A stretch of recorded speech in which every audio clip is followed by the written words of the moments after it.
বন্ধুরা, আমি চলে এলাম আপনাদের কাছে একটা নতুন টপিক নিয়ে। সেটা হচ্ছে, এখন ফেসবুকে স্বাভাবিক হয়ে গেছে যে ভিডিও ছাড়লেই কপিরাইট, মিউজিক কপিরাইট আসছে। তা আমার এরকম প্রত্যেক ভিডিওতে আসছে, তাই আমি আপনাদের কাছে শেয়ার করতে চাই এটা কীভাবে শর্ট আউট করবে আর এই ভিডিওগুলো ডিলিট করবে কীভাবে, সেটাও আমি দেখিয়ে দেবো।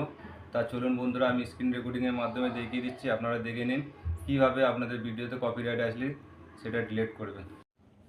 প্রথমে বাঁদিকে প্রোফাইল পিকচারে টাচ করবেন, তারপর প্রফেশনাল ড্যাশবোর্ডে টাচ করবেন, একটু নিচের দিকে নিয়ে আসবেন, ওখানে দেখবেন সাপোর্টে টাচ করবেন, তারপরে সাপোর্ট ইনবক্স বলে আছে, ওখানে টাচ করবেন, ইওর অ্যালার্টে টাচ করবেন।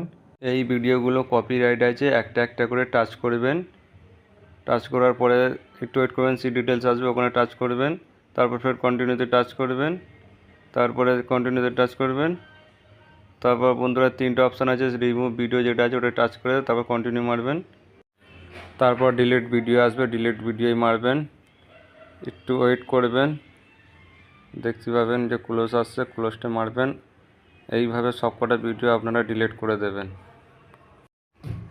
তাহলে বন্ধুরা, আপনারা দেখতে পেলেন যে আমি কীভাবে ভিডিওগুলো ডিলিট করলাম। আপনারা এরকম প্রত্যেকটা ভিডিও আপনাদের যেরকম কপিরাইট আসলে আপনারা ডিলিট করবেন। আর ভালো লাগলে লাইক কমেন্ট শেয়ার করবেন। আর এই ধরনের কোনো সমস্যা হয়ে থাকলে বন্ধুরা কমেন্টে জানাবেন, তাহলে আমি এই ধরনের ভিডিও করব। Tata, bye bye.